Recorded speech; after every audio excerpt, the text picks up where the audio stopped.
The slow rise of a sweet brown syrup. A bedtime story for tired minds. Part 1. A quiet street at night.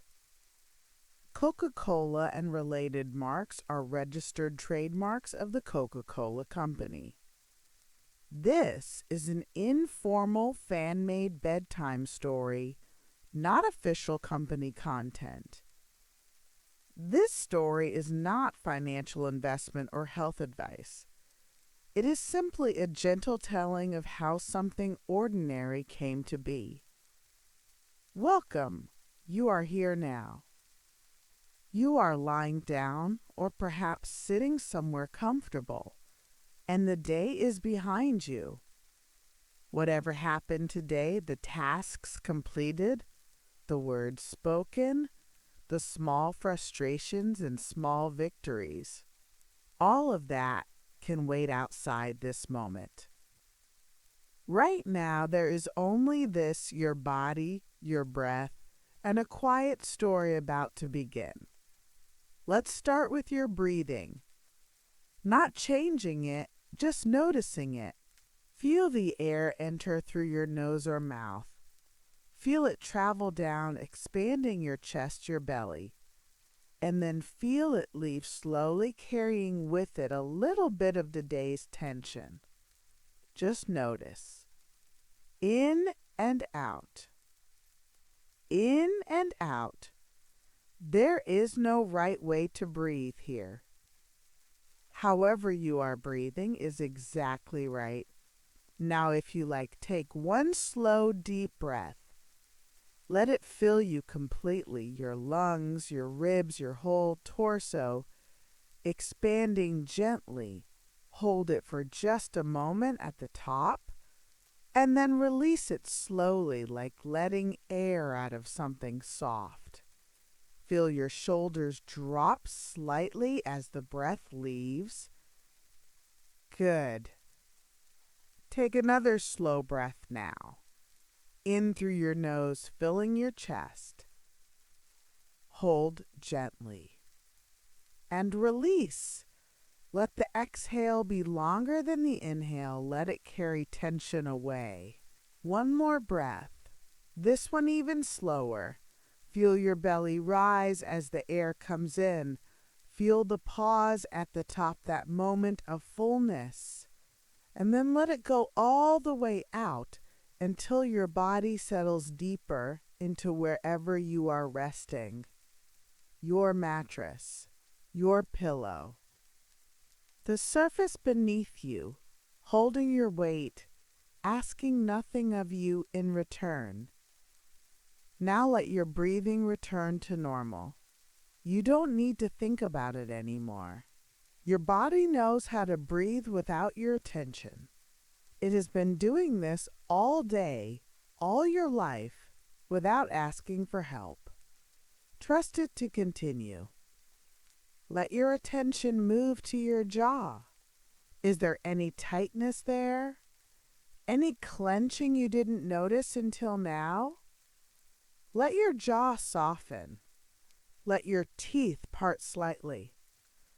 Let your tongue rest heavy in your mouth. Not pressing against anything, just resting. Feel the muscles of your face relax around your eyes, across your forehead, along your cheeks. Softening, releasing. Your face is soft now. Your jaw is loose. There is nothing you need to hold tightly. Nothing at all. Move your attention to your shoulders. They carry so much during the day. Tension, responsibility, the weight of keeping everything together. But not now. Now they can drop.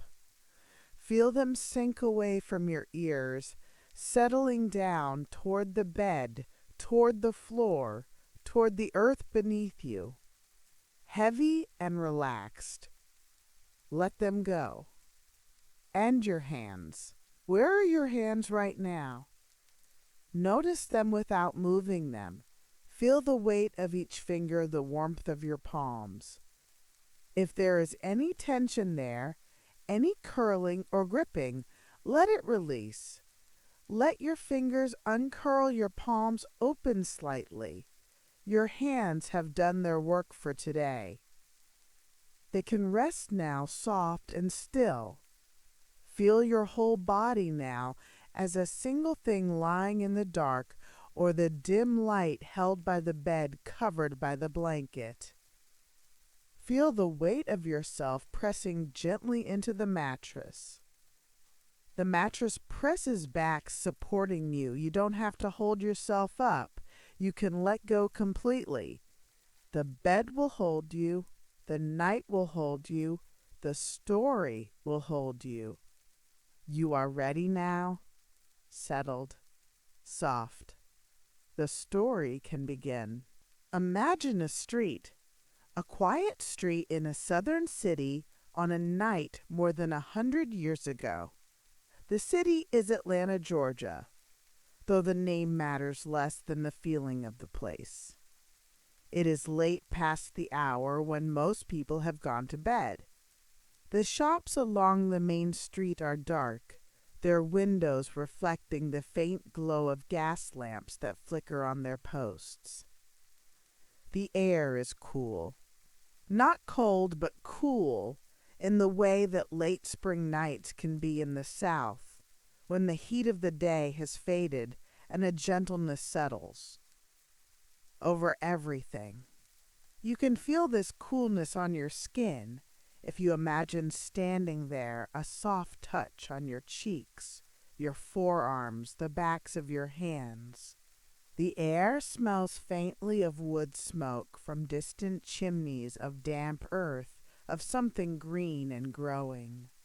The street is unpaved, packed dirt that holds the impressions of wagon wheels and horse hooves from the day's traffic. But now at this hour, the street is empty. No wagons, no horses, no footsteps. Only the soft hush of a city at rest, and somewhere far off the distant whistle of a train low and lonesome, carrying passengers and cargo through the Carfax. Georgia night. That distant train whistle fades. The street is quiet. You are quiet too. Let the stillness settle around you. Along this street there are storefronts. General stores, a hardware shop, a millinery with hats in the window, their shapes just visible in the dim light. And here at the corner, a pharmacy. The sign above the door is painted in careful letters, though you cannot quite read it in the darkness. It doesn't matter. What matters is what's inside. A single lamp burns in the back of the pharmacy. Its warm golden light spills through the front window, casting a soft rectangle on the wooden boardwalk outside. Most of the shop is dark, but this one light glows steadily, patiently, like a small beacon in the quiet night. Let's move closer. Let's step onto that wooden boardwalk. Feel the boards beneath your feet smooth from years of footsteps slightly worn in the middle, where people walk most often. The wood is cool through your shoes, or perhaps through bare feet, if you prefer to imagine it that way. The boards creak softly as you approach the window. Through the glass you can see the interior of the pharmacy. Shelves line the walls, filled with bottles of every size and color. Amber bottles, blue bottles, clear bottles with handwritten labels, green glass jars with cork stoppers. The glass catches the lamplight and glows softly warm honey tones, deep forest greens, the pale blue of a winter sky. Each bottle holds something, a tincture, a tonic, a remedy, a syrup. The pharmacist's trade, measured out in careful doses, waiting to be dispensed. So many bottles. So much glass. But you don't need to count them. Just let your eyes rest on the soft colors, the gentle shapes. There is a counter in the center of the room made of dark wood polished, smooth by years of use. The wood gleams faintly in the lamplight. If you could run your hand across it, you would feel how smooth it is, how warm from the lamp's glow, how solid and sturdy beneath your palm. This counter has supported countless transactions, coins placed down bottles, handed over quiet conversations between pharmacist and customer. At one end of the counter there is a slab of marble set into the wood. The marble is for mixing, for measuring, for the precise work of the pharmacist's art. It is cool to the touch, even on warm days, smooth and heavy and eternal. If you pressed your fingertips to it, you would feel that coolness, that solidity, the patient stone that has been here longer than the shop itself. Near the marble slab there is a glass.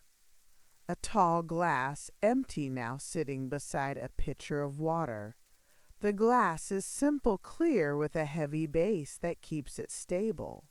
On the outside of the glass you can see faint traces of condensation, tiny droplets that have formed and begun to slide down the sides, leaving trails like small rivers on the smooth surface.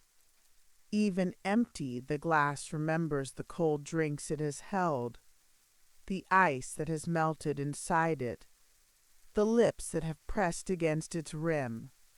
Condensation on glass, small drops sliding slowly downward. You can almost feel the coolness against your palm. The air inside the pharmacy smells of many things layered together into something complex and strangely comforting. There is the sharp, clean scent of alcohol used for mixing medicines. There is the sweetness of sugar stored in large bins behind the counter. There is something herbal, dried leaves, perhaps, or the faint memory of flowers pressed and powdered. And underneath it all, there is a faint stickiness in the air, the residue of syrups that have been poured and measured, a sweetness you can almost taste. This is a place of making, of mixing, of combining one thing with another to create something new. The pharmacist who works here knows the properties of dozens of ingredients, which ones soothe, which ones stimulate, which ones ease pain, and which ones settle the stomach. He measures carefully, he records his recipes, he experiments, sometimes trying new combinations, seeking something that might work better than what came before. Tonight the lamp burns late because such an experiment is underway. In the back room beyond the main shop a man is working. We cannot see him clearly from the window, only glimpses a hand reaching for a bottle, a spoon stirring something in a vessel, the occasional clink of glass against glass. He is patient, he is careful, he has been working on this particular mixture for some time. The clink of glass against glass. A spoon stirring slowly. These are quiet sounds, soothing sounds. Let them ease you deeper into rest.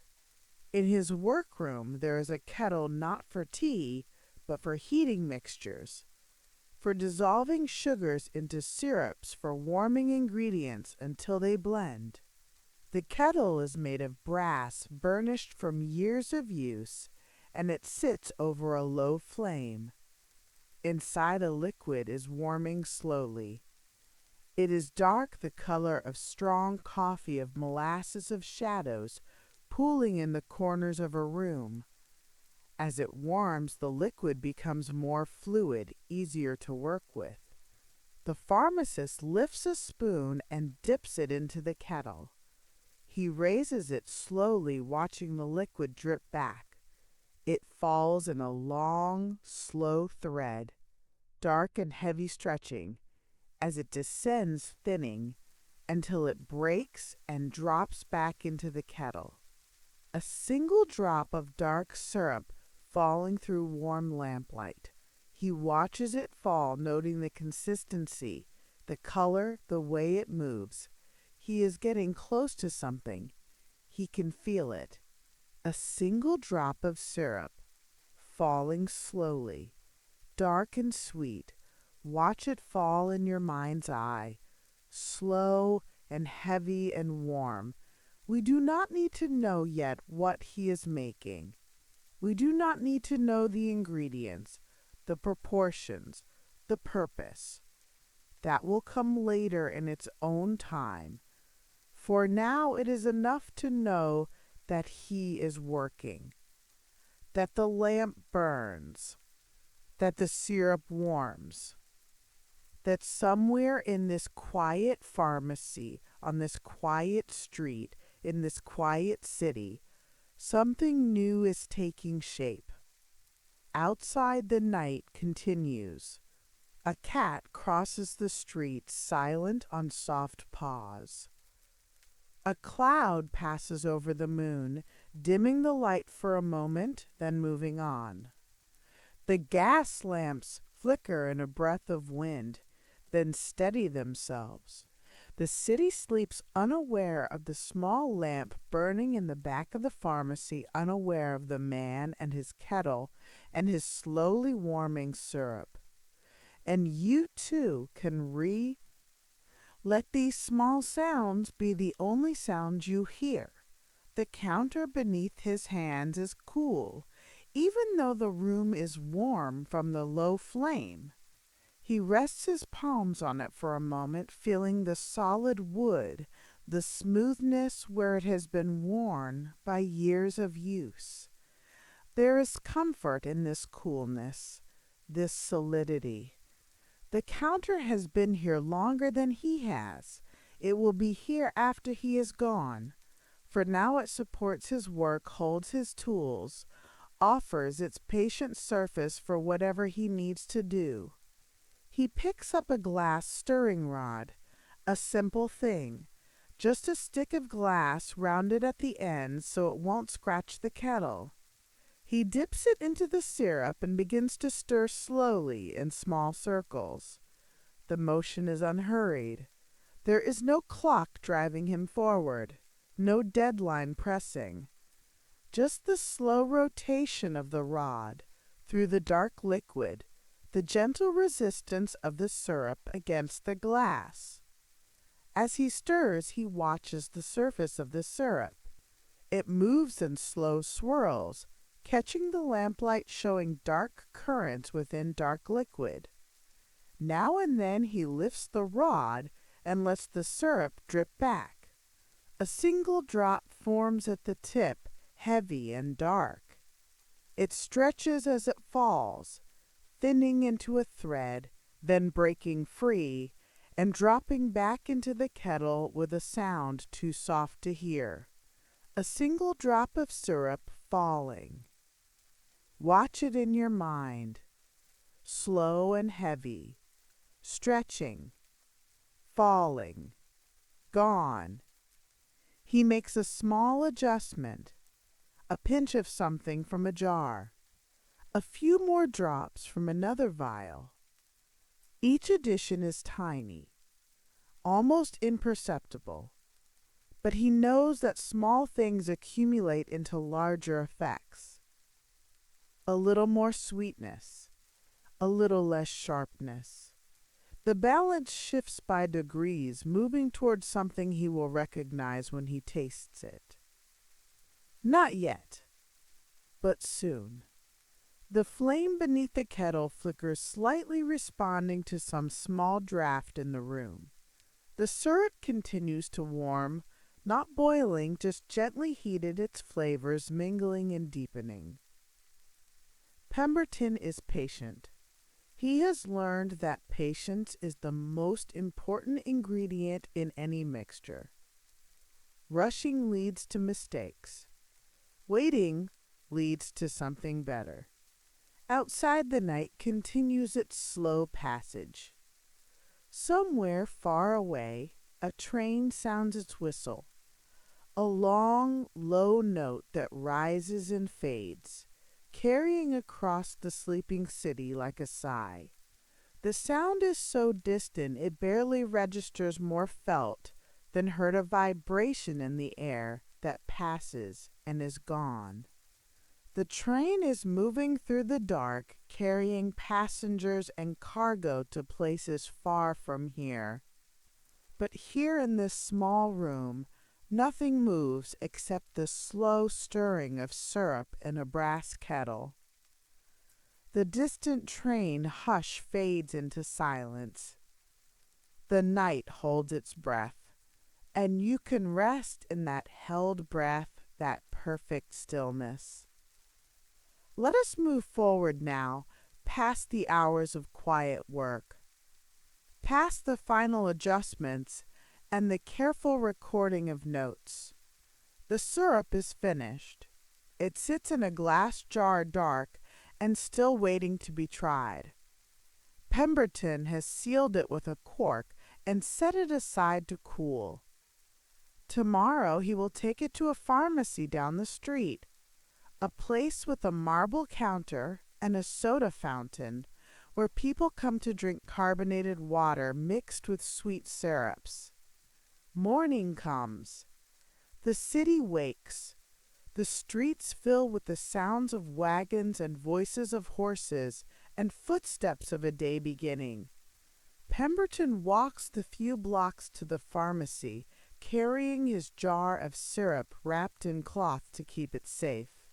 The jar is heavy in his hands, heavier than its size would suggest, as if the syrup inside has a density beyond mere liquid. The pharmacy is called Jacob's Pharmacy, though the name matters less than what happens inside. There is a counter here, long and polished, with a marble top that stays cool even in the warmest weather. Behind the counter, there are spigots and handles for dispensing carbonated water, that fizzing miracle that people have come to love. Customers sit on stools or stand at the counter, ordering drinks mixed to their liking. A marble counter, cool and smooth. Imagine resting your hand on it. Feel the coolness spread through your palm. Soothing, steady. Pemberton sets his jar on the counter, cents and nickel coins worn smooth from passing through many hands, and leaves. Another customer takes the empty stool, another glass is poured. This is how it begins, not with announcements or fanfare, not with grand plans or visions of the future. Just one counter, one street, one city. Just a pharmacist and his syrup, and the people who happen to walk through the door. 9 glasses sold on an average day. 9 small moments of refreshment. 9 nickels placed on a marble counter. 9 glasses. 9 moments. Small numbers. Ordinary numbers. Let them be ordinary. Let everything be ordinary and calm. Days pass. Weeks. The syrup becomes a regular offering at the soda fountain. Some customers ask for it by name or by a description, since the name is still taking shape. The dark one, they might say. The new one.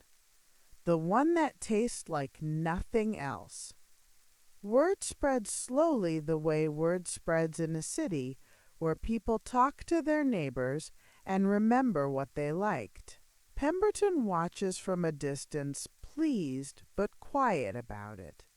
He continues to refine the syrup, making small adjustments, keeping notes. The recipe is written in his hand, known only to him. He does not think much about where it might go, what it might become.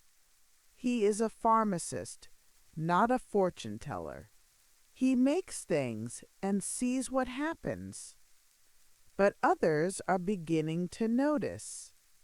A bookkeeper who handles the accounts, a businessman who frequents the pharmacy, people with different kinds of minds, minds that think about numbers and reach and possibility. They taste the dark syrup mixed with fizzing water, and something stirs in them, not just refreshment, but a question, a wondering. What if this drink, this small local habit, could travel beyond one counter, one street, one city? A wondering begins, a possibility stirs. But that is for later. For now there is only rest, only the quiet after a small beginning. We leave them there for now, the pharmacist with his syrup, the counter with its rings of condensation, the customers with their nickels and their thirst. The drink is just a drink, a local pleasure, a small thing in a small place.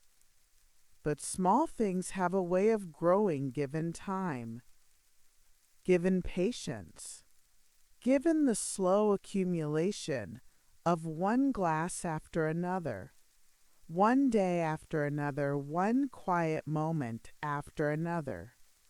The lamp in the back room still burns some nights as Pemberton works on other things. The train still sounds its distant whistle passing through the dark. The marble counter stays cool beneath the hands that rest upon it, and the syrup, dark and sweet, waits in its jar to be measured and mixed and poured into another glass for another customer on another ordinary day. Rest now. The story will continue slowly, gently, whenever you are ready. For now, let the pharmacy grow quiet. Let the city sleep. Let yourself sleep too. Part 3, Ledgers and Quiet Expansion. Time passes as it always does. John Pemberton grows older and his health begins to fade. The syrup he created continues to be served at the soda fountain, glass after glass, day after day. But Pemberton himself steps back from the work. He sells pieces of his creation to others, partners, investors, people who see something in this dark drink worth holding on to.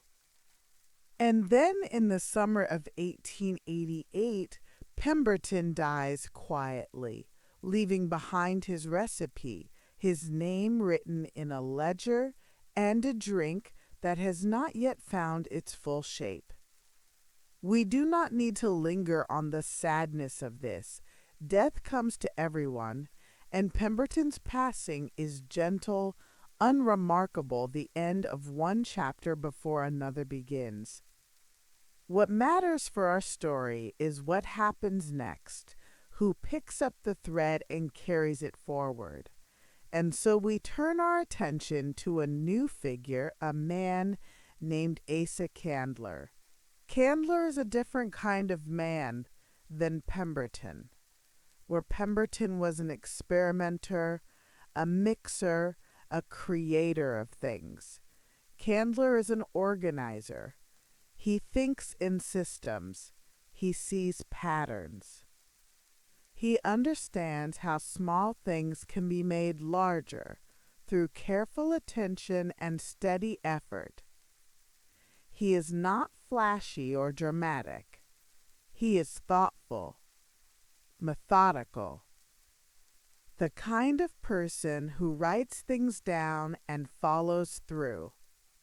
Thoughtful and methodical. These are calming words. Let them settle over you like a light blanket. Candler acquires the rights to the syrup, the recipe, the name, the permission to make and sell it. This is a matter of papers signed of agreements made of money-changing hands. The details are not important for our purposes. What matters is that by 1891, Candler owns everything related to the drink. It belongs to him now to do with as he sees fit. In his office, there is a desk made of dark wood, polished but not ornate. A ceiling fan turns slowly overhead, its blades cutting through the warm Georgia air with a soft, rhythmic whisper.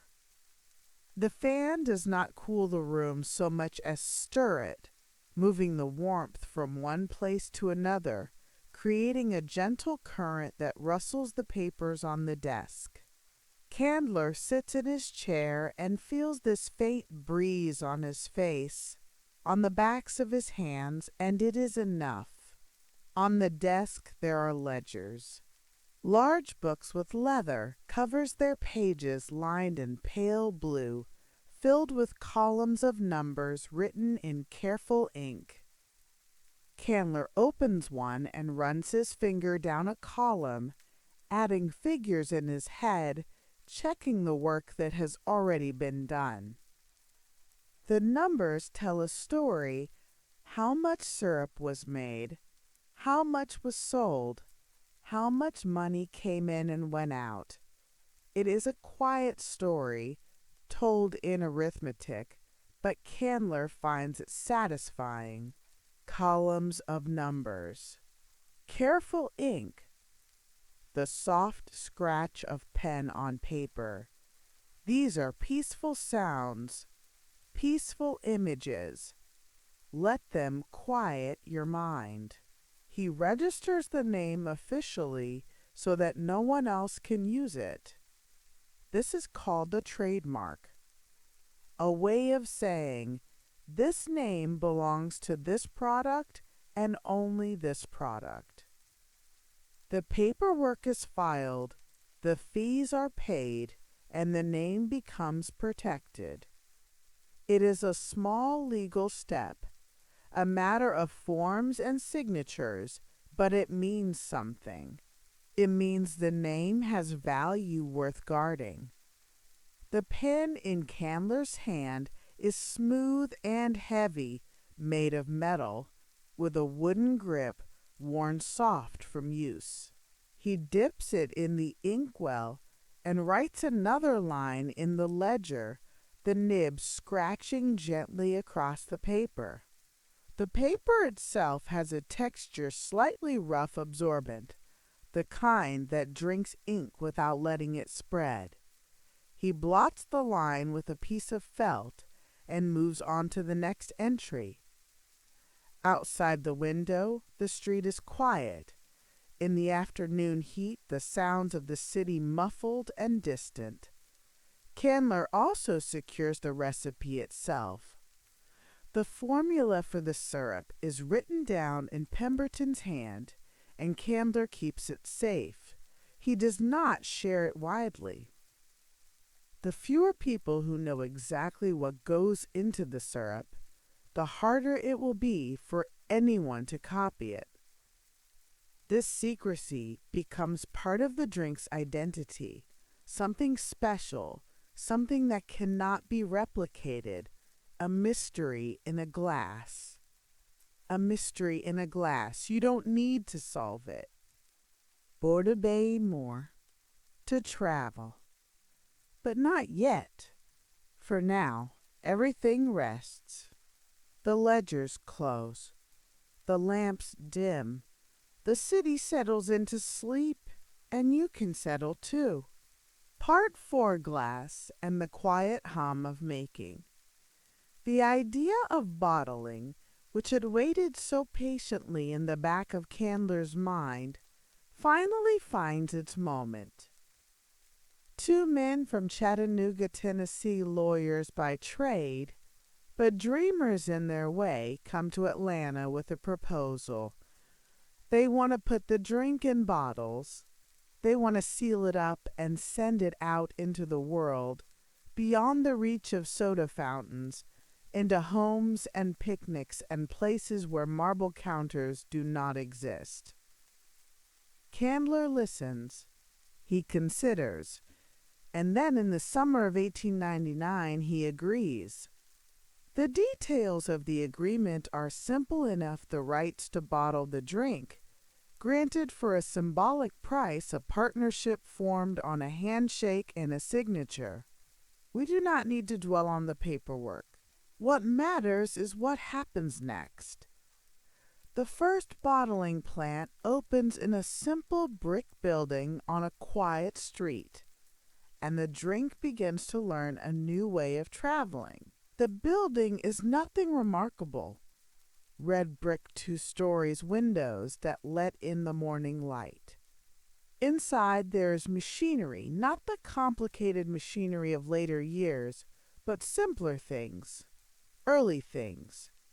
A tank for mixing the syrup with carbonated water. A device for filling bottles, one at a time or a few at a time. A capper that presses metal seals onto glass lips.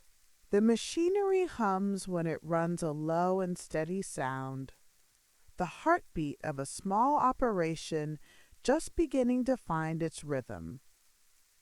A low and steady hum, like a refrigerator in a quiet kitchen, like the sound of something working while you rest. The bottles themselves are simple in these early days. Straight-sided glass, clear or pale green, with the name embossed on the surface so you can feel the letters beneath your fingertips. Each bottle is heavy for its size, solid, the kind of weight that feels substantial in your hand. The glass is cool to the touch, even on warm days, and when you wrap your fingers around a bottle fresh from the filling line, you can feel the chill of the liquid inside seeping through the walls. The work of bottling follows a rhythm, a sequence of motions repeated again and again throughout the day. It begins with washing.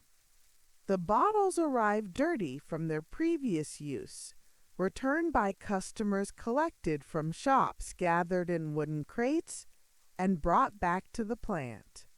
They must be cleaned before they can be filled again. Workers feed them into a washing machine or scrub them by hand in the early days. Hot water and brushes removing the residue of what came before. The sound of washing is a rushing, sloshing sound water, moving through glass, clinking against glass. The bottles emerge wet and gleaming, their surfaces slick, and they are set aside to dry or passed immediately to the next station. The workers' hands are often damp, their sleeves rolled up, the warmth of the water lingering on their skin even as they reach for the next bottle. Wash. The sound of water. The feel of wet glass. Clean and ready. Let that feeling of readiness settle through you. After washing comes filling. The clean bottles are placed beneath a spout, and the dark liquid flows in syrup, already mixed with carbonated water, fizzing gently as it pours. The sound is a soft gurgle, a whisper of bubbles, the voice of the drink finding its container. The bottle fills from the bottom up, the dark liquid rising, until it reaches the proper level and the flow stops. The filled bottle is moved aside and an empty one takes its place. Fill. The gurgle of liquid. The weight of the bottle increasing in your hand as it fills. A transformation from empty to full, from light to heavy, happening over and over, bottle after bottle, hour after hour. Then comes capping. A metal cap is placed on the lip of the filled bottle and a machine, or in the earliest days, a hand-operated device presses it tight, crimping the edges, sealing the fizz inside. The sound of capping is a small, decisive sound, a metallic snap or crunch, the moment when the bottle becomes complete. Before capping, the drink could escape, could go flat, could spill. After capping, it is contained, protected, ready to travel. Cap. A small, decisive snap. The seal is made. Everything is held safe inside, like being tucked in. Part 5. A shape for the hand. The question had been asked, what if the bottle could be recognized by touch alone? What if reaching into a cooler full of ice and water, your fingers could find the right one without looking? What if even in the dark, even broken into pieces on the ground, the shape would tell you what it was? This was the challenge given to glassmakers across the country. Design something distinctive. Design something unmistakable. Design something new. In a glass factory in Indiana, a small team begins to work on the problem. They are not rushed. There is no deadline pressing. They gather in a workshop where the light comes through high windows, soft and diffused, falling on wooden tables, covered with sketches and clay models. The air smells faintly of heat and sand, the raw materials of glass. The men speak quietly among themselves, turning ideas over the way you might turn a smooth stone in your palm. One of them, a designer, goes to the library looking for inspiration. He pages through books slowly, not searching for anything specific, just letting images pass before his eyes. He finds a picture of a seed pod, a cocoa pod. As it happens, though, it could have been anything organic, anything with curves. The pod has ridges running down its length, a swelling in the middle, a tapered shape at both ends. Something about it catches his attention. He makes a sketch on paper, lines forming slowly, an idea taking shape the way thoughts take shape at the edge of sleep, gently without force. The sketch becomes a clay model. The designer's hands work the soft material, pressing and smoothing, building up the curves, carving in the ridges. The clay is cool and damp beneath his fingers. He works slowly, pausing often to look at what he has made, to feel its weight, to run his thumb along the contours. This is not engineering. This is something closer to sculpture, to craft, to the patient making of a thing by hand. The model takes shape over days. It is rounded in the middle, narrowing at the top and bottom, with vertical ridges that run from neck to base. When he holds it, it fits his palm in a particular way, not like the straight-sided bottles that came before, which were merely functional, merely containers. This shape has something else, a comfort, a rightness, like a curve settling into a curve, like a shoulder easing into a pillow at the end of a long day. The glassmakers study the model. They discuss how to translate it from clay to glass, from handmade prototype to something that can be produced by the thousands. There are technical challenges. The molds must be made just so the glass must flow evenly. The shape must be stable enough to stand on a shelf without tipping. But these are solvable problems. The important thing is the shape itself, and the shape is good. Solvable problems, nothing urgent. Everything can be worked out in time. Let that patience settle into you now. The first glass prototypes are blown. Molten glass, glowing orange, gathered on the end of a long pipe shaped by breath and gravity into the new form. The glass cools slowly, its color shifting from orange to red to the pale green that will become familiar. When it is cool enough to touch, the glassmaker lifts it carefully, feeling its weight, its balance. The ridges press gently against his fingertips. The curve fits his grip like a handshake. They test it. They close their eyes and reach for bottles arranged on a table, trying to find the new shape among the old. It is easy. The fingers know. Even without looking, the hand can tell which bottle is which. The ridges, the curve, the particular width at the middle. These are signals the body reads without thinking, the way you know the feel of your own front door handle in the dark. The prototype is sent to be reviewed. More adjustments are made, a little narrower here, a little smoother there. The process is unhurried.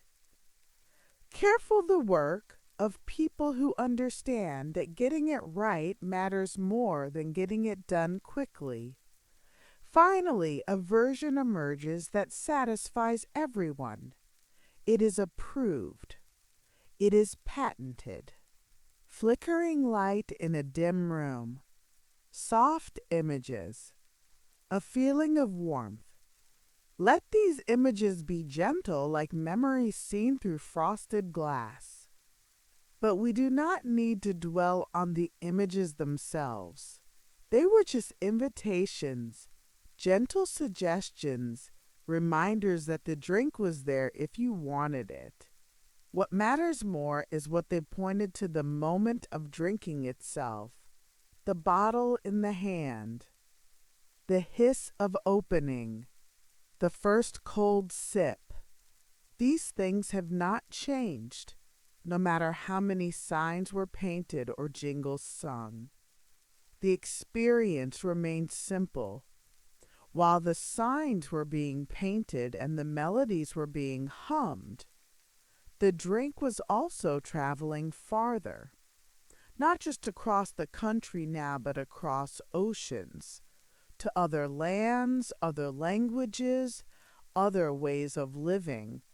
The company formed partnerships with bottlers in distant places, agreements made quietly, papers signed in offices far from Atlanta. A network spread slowly, like a vine growing along a fence. But let us not think of this as something large or overwhelming. Let us think of it instead as a map seen from very far away, where each new place the drink arrived is just a tiny light appearing, one light in Paris, another in Tokyo, another in a small town in Brazil whose name you would not recognize. The lights appear slowly over years, over decades, each one small, each one quiet. Tiny lights on a dark map, appearing slowly one by one. No urgency, no rush, just a gradual spreading, like stars becoming visible as your eyes adjust to the night. The warm air of a summer evening drifts through an open window somewhere. A ceiling fan turns slowly, stirring papers on a desk, making the curtains sway gently. Outside, the street is quiet, a few distant voices, the occasional passing car, the hum of insects in the trees. This is the world in which those tiny lights appeared. Ordinary places, ordinary evenings, ordinary lives going about their business. In each new place, the same simple thing happened. A bottling plant was built, or an arrangement was made with an existing one. Syrup was shipped, or the recipe was shared with trusted partners. The bottles were filled, capped, stacked, loaded, delivered. The rhythm continued the same rhythm you have heard throughout this story, only now it was happening in more places, in more languages, under more skies. Wash, fill, cap, stack, load, deliver. The crates traveled by truck and by train, by boat, and eventually by plane. They arrived at shops and cafes and roadside stands in places where the heat was different, the light was different, the sounds outside were different. But inside the bottle, the drink was the same, dark, sweet, fizzing with tiny bubbles, a familiar taste in an unfamiliar place, the same taste everywhere, a constant across distances. You can rest in that constancy, that sameness, that reliability. A traveler in a foreign city, tired from a long journey, stops at a small shop. The language on the signs is unfamiliar. The coins in her pocket are unfamiliar. But in the cooler, by the counter, she sees a shape she recognizes. Curved, ridged, the pale green glass beaded with condensation. She reaches for it without thinking. The bottle is cold in her hand. She opens it and hears the gentle hiss, and for a moment, despite being thousands of miles from home, something feels familiar. This is what the spreading meant in the end. Not numbers or markets or strategies, but moments like this one. A person far from home finding something they recognize. A small comfort in a strange place. The drink does not solve anything or change anything. It is just there offering what it has always offered.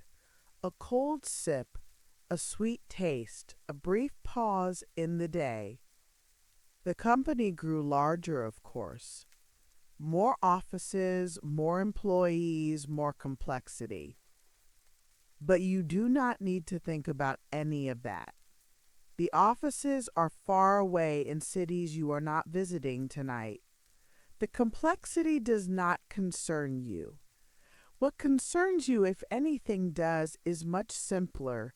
The bottle in the cooler, the hand reaching for it, the hiss of opening, the coolness on the tongue. Part 7. Quiet Hours and Soft Light. The drink has changed over the years in small ways. There are versions now with less sugar or no sugar at all. Different formulas for different preferences. The cans and bottles sit side by side on shelves, each one offering a variation on the familiar theme. You do not need to choose between them tonight. You do not need to think about what is in them or what might be better for you. They are simply their options among options, quiet choices waiting to be made or not made. The original remains. The variations exist beside it. This is how things often go. Something begins simply, and over time it branches, it diversifies, it becomes many things, while still being at its heart one thing. The dark color is the same, the fizz is the same, the shape of the bottle where bottles are used is still that familiar curve. What changes is subtle, invisible, until you taste it, and even then, the experience is more alike than different. More alike than different. Sameness underneath the variations. Let this sameness be a comfort, a constancy you can rest against. Let us visit some quiet places where these drinks wait. Not crowded places, not busy places. The quiet hours, the empty spaces, the moments when most of the world is asleep or resting and only a few things remain awake: machines, humming lights glowing softly, the patient presence of things waiting to be used. A vending machine stands in a hallway. The hallway is empty. It is late at night, perhaps 2 in the morning, perhaps 3. The lights overhead are dimmed, or perhaps only the vending machine's own light remains, casting a soft glow on the floor in front of it. The machine hums to itself the sound of its compressor, keeping everything cold inside a steady low note that has been playing for hours, for days, for years. Inside the machine, the cans and bottles are arranged in neat rows. Red labels, silver labels, labels in other colors for the different variations. They wait in the cold, in the dark behind the glass, each one identical to the others in its row. Each one ready to drop into the retrieval slot when someone makes a selection. But no one is making a selection now. The hallway is empty. The machine hums. The light glows. Nothing else moves. Nothing moves. Only the hum. Only the soft light. This is the stillness of deep night. The stillness you can sink into now. In a small shop, the refrigerator case stands against the back wall. The shop is closed. The lights off, the door locked. But the refrigerator continues to run its motorcycling on and off, keeping the drinks cold for tomorrow's customers. The glass door reflects the faint light from the street outside, a street lamp perhaps, or the glow of a distant sign. The bottles and cans inside are just shapes in the dimmest rows of shadows, waiting for morning. The refrigerator hums. It is a different hum than the vending machine, lower perhaps, or with a different rhythm. But it is the same kind of sound. The sound of cold being maintained. The sound of patience.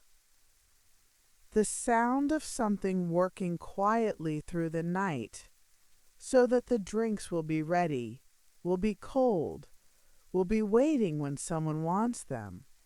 You have heard this sound before. In your own kitchen, perhaps, where a refrigerator hums through the night while you sleep. The sound is so familiar you do not notice it anymore. It is part of the background of your life. The quiet machinery that keeps things cold, that keeps things ready. It asks nothing of you. It simply continues hour after hour while you rest. The hum continues. You do not need to listen to it. You do not need to think about it. It simply is, and you simply are, and both can rest together. An airport gate deep in the night. The flights have stopped for a few hours. The departure boards show times far in the future. 6 in the morning, 7, 8. The rows of seats are mostly empty. The lights are dim to a soft glow. Somewhere, a cleaner pushes a mop slowly across the floor, but even that sound is distant, muffled, barely there. A traveler sits alone in one of the seats. She is waiting for an early flight, too early to go to a hotel, too late to do anything but wait. Her bag is at her feet. Her eyes are half closed. In her hand, she holds a can-cool aluminum beaded with condensation even in the air-conditioned air. She takes a sip occasionally, not because she is thirsty, but because it gives her something to do, something to hold a small ritual to mark the passing of the quiet hours. The can is cold against her palm. The aluminum conducts the chill, spreading it through her fingers up into her hand.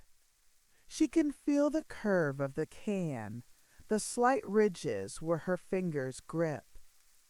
When she opens it, there is that familiar sound, the soft hiss, the gentle exhale of pressure releasing. The sound is small in the large, empty space of the gate, but she hears it. It is a tiny event in a very quiet night. A soft hiss, a cool can, a quiet night. These are the only things that matter in this moment. Let them be the only things that matter for you now. In a library long after closing the shelves stand in darkness, but in a corner a single lamp still burns.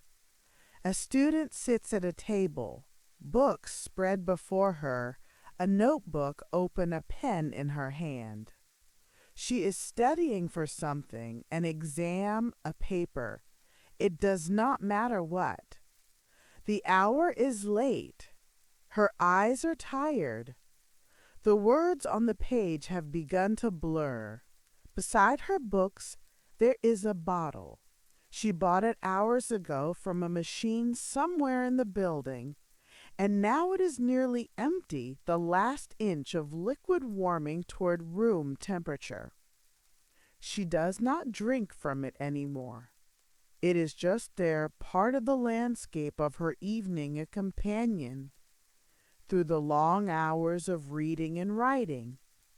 The bottle sits quietly, asking nothing, offering nothing more than it has already given. The lamp casts a circle of warm light on the table. Beyond that circle, the library is dark, the shelves receding into shadows. The student does not look up. She does not notice the darkness. She is focused on her work, or perhaps on nothing at all, her mind wandering even as her eyes move across the page. The bottle waits. The lamp glows. The night continues. The lamp glows. The night continues. You do not need to study anything tonight. You do not need to read or write or think. You can simply rest. A worker finishes a late shift. The factory or the office or the store, it does not matter, which is quiet now. The day's work done, the machines powered down or humming in standby. He walks to his car in the parking lot, his footsteps echoing in the emptiness. The night air is cool on his face after hours inside. He pauses by his car, not quite ready to drive home, just standing for a moment in the quiet. In his hand he holds a can. He bought it from the break room vending machine before he left, a small reward for finishing a small ritual to mark the end of the shift. The can is cold. He opens it, hears the hiss, takes a long drink. The cold spreads through him. The sweetness is familiar. He stands there in the parking lot under the stars or the streetlights, drinking slowly, thinking of nothing, feeling the tiredness in his body and the relief of being done. The night is very quiet. A car passes on a distant road, its headlights sweeping briefly across a far wall, then gone. A dog barks somewhere, one bark, then silence. The worker finishes his drink, crushes the can, gently tosses it in a bin. He gets in his car. The engine starts. He drives home through the empty streets, and the night closes in behind him as quiet as before. The night closes in, quiet as before. Empty streets, soft lights, the world at rest. You are part of this resting now. In all these quiet places, at all these quiet hours, the drink is the same, the can or the bottle, the hiss of opening, the coldness, the sweetness, the pause. It does not matter if it is the original formula or one of the variations. It does not matter if it is in a vending machine or a refrigerator at an airport or in a library, in a parking lot, or a small shop. The experience is the same. A moment of refreshment, a small ritual, a familiar presence in the quiet. The machines hum, the lights glow softly, the drinks wait in their neat rows, cold and patient. Somewhere someone is reaching for one, somewhere else someone has just finished one, and somewhere else no one is reaching at all. The vending machine stands alone, humming to itself, glowing in an empty hallway, waiting for the next person who might come, whenever that might be. Waiting patiently. No urgency, no need, just presence, just quiet. Just the soft hum of things keeping themselves ready. And now let us begin to return. Let us leave these modern places, these vending machines and airports and late-night libraries.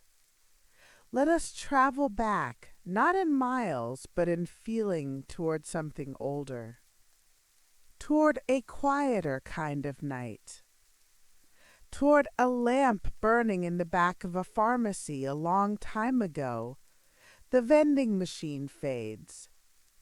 The airport gate dissolves. The student's lamp dims and disappears. We are traveling backward now, or perhaps not backward, but inward, toward the center of the story, toward the place where it began. The streets grow quieter. The buildings grow smaller. The sounds of the modern world, the hum of machines, the distant traffic fade into a deeper silence. And there it is again. The pharmacy. The wooden counter worn smooth by years of hands resting upon it. The marble slab cool even on the warmest day. The glass bottles lined on shelves, amber and blue and green, catching the faint light. The smell of herbs and sugar and something faintly medicinal. The stillness of a place where things are made slowly, carefully by hand. The pharmacy. Where we began. Where everything began. Let yourself return there now, to that quiet, to that stillness. The lamp still burns in the back room. The pharmacist, is it Pemberton? Is it someone else? It does not matter now. The pharmacist works quietly at his bench, stirring something in a vessel, watching the liquid move, making small adjustments. The brass kettle. The glass stirring rod, the notebook with its careful notes. Everything as it was, as it has always been in the quiet of the story's heart. A drop of dark syrup falls from a spoon. It stretches as it falls, thinning into a thread, then breaking free, dropping into the vessel below. The drop disappears into the liquid. The pharmacist stirs. The lamp flickers gently. Outside, the city sleeps. Inside, the work continues patient and slow, as it has continued for more than a century, as it will continue for centuries more. This is where we return, always. Not to the vending machines and airports, not to the factories and trucks, not to the global network of tiny lights, We return here to the quiet beginning, to the small room where a single person made a single thing carefully, slowly by lamplight. This is the heart of the story. Everything else is just the echo spreading outward, lasting for generations, but always returning, always coming back to this, returning to the quiet. Are returning to the beginning. Let yourself return to the simplest place to rest, to sleep. Final part, returning home. We have traveled a long way together, from a single pharmacy to the whole world, from a brass kettle to countless machines, from one person mixing a syrup by lamplight to a network that stretches across oceans and continents. The journey has taken more than a century, though in our telling it has taken only the length of an evening, only the time it takes to settle into sleep. You do not need to remember the journey, the names of the people, the dates of the events, the details of how one thing led to another. These can fade now. They have done their work. They have carried you here, to this quiet moment, to this soft place at the edge of sleep.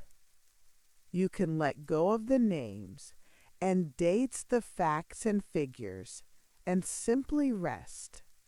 Let go of the names and dates. Let them drift away like leaves on slow water. Only rest remains. What matters now is not the story but you. Your body lying in the dark. Your breath moving in and out. The weight of yourself held by the bed, supported without effort. Let us turn our attention there now, away from the drink and its history, toward the simple fact of being here, being still, being ready to sleep. Begin with your feet. Notice them without moving them. Feel the weight of your heels pressing into the mattress. Feel your toes relaxed, not curled, not gripping. Your feet have carried you through the day. They are tired now and they can rest. Let them grow heavy. Let them sink into the softness beneath them. Heavy feet. Sinking down. Nothing to carry anymore. Nowhere to walk. Only stillness. Move your attention upward to your legs, your calves, your shins, the long muscles of your thighs. These too have worked today, walking, standing, climbing, carrying you from place to place. But now they can release. Feel the tension, leaving them draining away like water down a gentle slope. Your legs grow heavy, warm still. Your hips settle deeper into the mattress. Your lower back softens. Your stomach rises and falls with your breath gently, without effort. You do not need to control your breathing.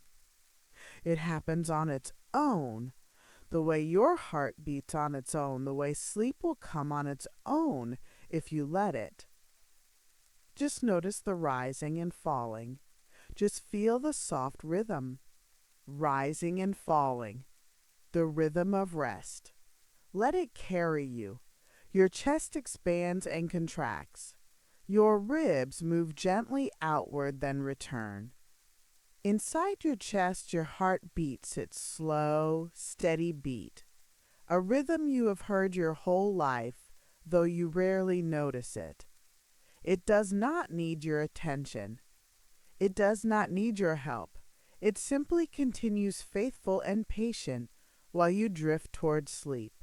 Your shoulders, which have held so much today, tension, responsibility, the weight of carrying on, can finally drop.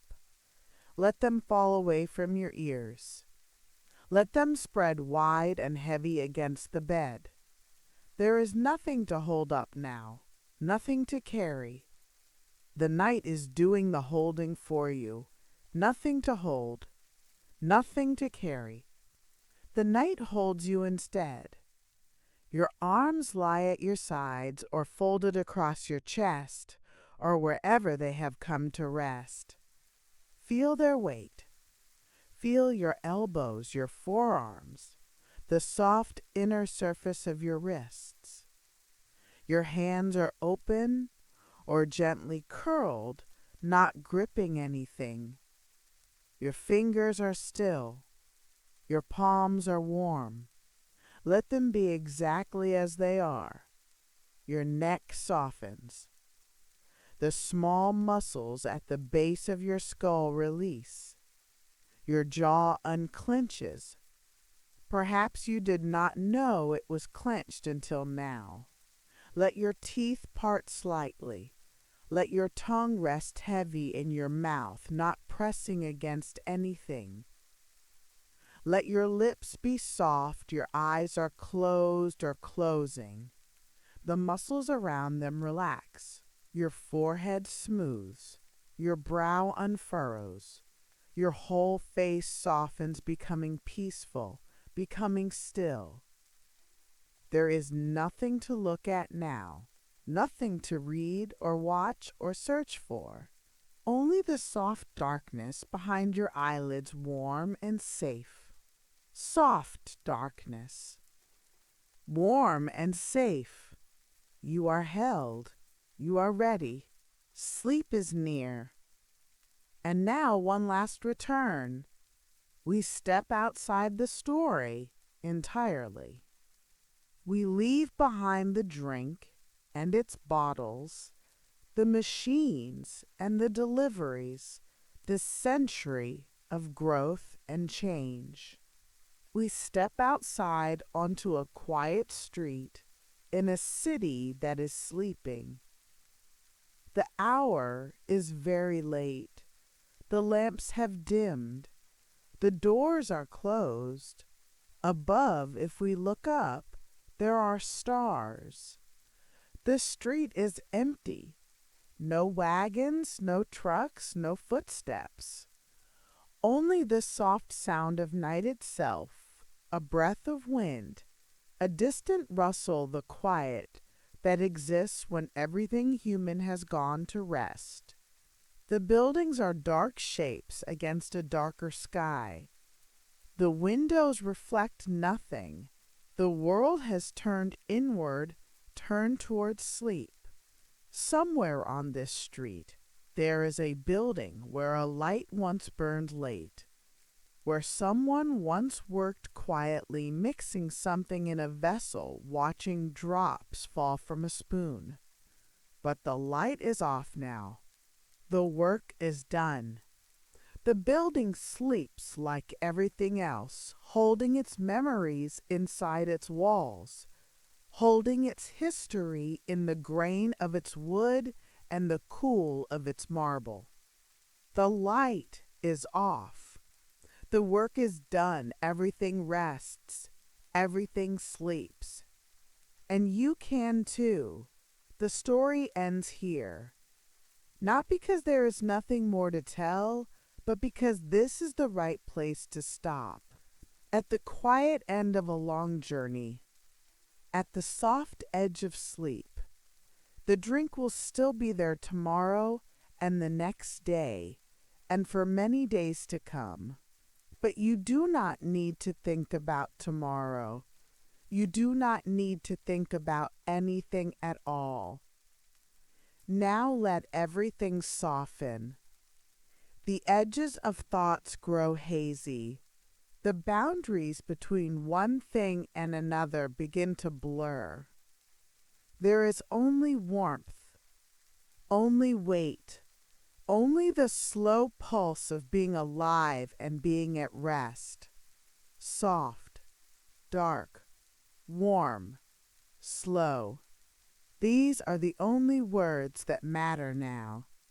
The distant sounds fade. The faint glow behind the eyes dims further. The body settles deeper, heavier, more still. Breath slows. Thoughts drift. One by one, the small lights of awareness blink out gently, without resistance, like stars disappearing into the pale of dawn. There is nothing to hold on to, nothing to figure out, nothing to remember or plan or decide.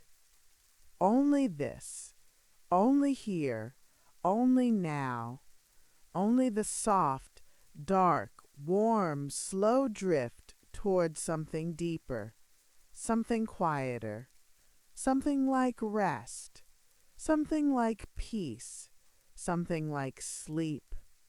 Drift, settle, fade, soften, let go. The night is quiet. The world is still. You are safe. You are held. Sleep now.